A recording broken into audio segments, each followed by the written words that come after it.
Hey everyone, welcome back to Corporate Decoder, the place where we decode the secrets hidden in plain sight within corporate filings. Today we're diving into Atlas Lithium Corporation's latest report, and let's just say they're making some moves that might just make you raise an eyebrow. So, what exactly is this report about? It looks like Atlas Lithium Corporation, a company involved in mining, has filed an 8K form.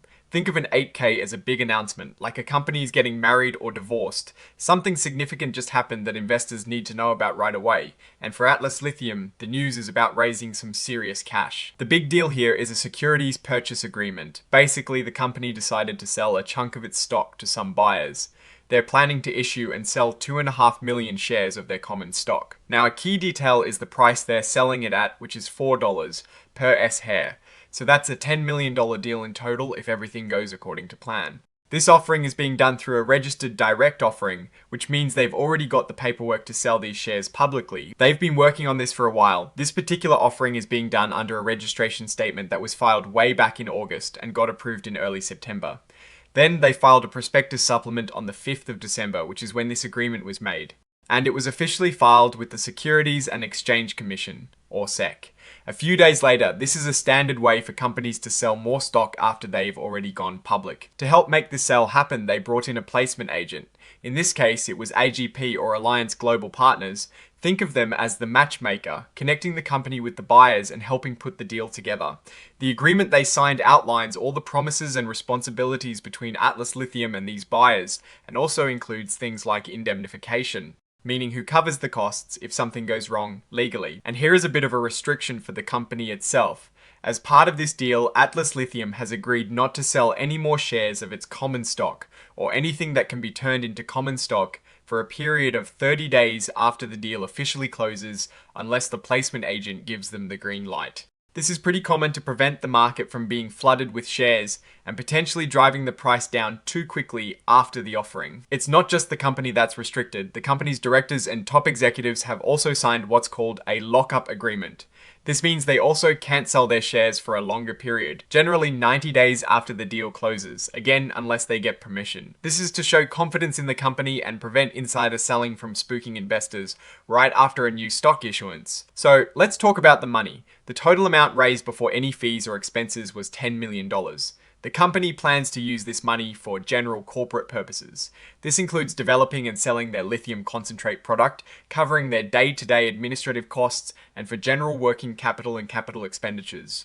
This suggests they are putting this money directly into growing their business and operations, which is a good sign if they can execute well on their plans. Now, let's talk about the fees for the matchmaker, the placement agent. This is outlined in the placement agent agreement. For their services, Atlas Lithium agreed to pay AGP a fee. This fee is 7% of the total money raised from the offering. So that's $700,000 out of the $10 million. On top of that, the company will also cover the placement agent's legal fees up to $50,000 and some other expenses. This is standard practice in these types of deals, though 7% is on the higher side for placement agent fees, which is something to note. There is also a legal opinion included from a law firm called Brownstein Hyatt Farber Schreck, LLP. This opinion is essentially a professional stamp of approval on the legality of the shares being issued. It's a technical but important part of the process, ensuring everything is above board legally. This section is like the appendix of the report, listing all the supporting documents. We see the legal opinion, the purchase agreement, the agent agreement, and a consent from the law firm. It also mentions a cover page for interactive data, which is part of the requirements for companies to file data in a way that computers can read and analyze it easily. And finally, we have the signatures. This part confirms that the company's authorized personnel have reviewed and approved the filing. In this case, it's signed by Mark Fagassa, the Chief Executive Officer, and dated the 8th of December, 2025. This just puts the official stamp of responsibility on the report. So, looking at this filing from Atlas Lithium Corporation, there is a clear story of a company actively seeking and securing capital.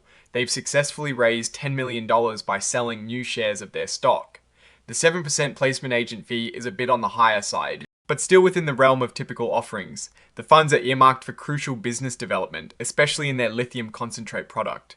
The lockup agreements for the company and its executives are standard measures to stabilize the stock price post-offering.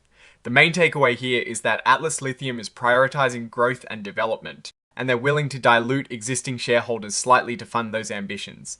The success of this capital raise is a positive signal, but the real test will be how effectively they deploy these funds to actually develop their lithium products and generate returns. The lithium market is volatile and competition is stiff, so their execution will be key. For now, it is a move to fuel future operations. Alright, that is our breakdown of Atlas Lithium's latest filing. What is your take on this capital raise and what it signals for the company's future? Do you think this is a smart move to fund growth, or are you concerned about the dilution? Drop your thoughts in the comments below.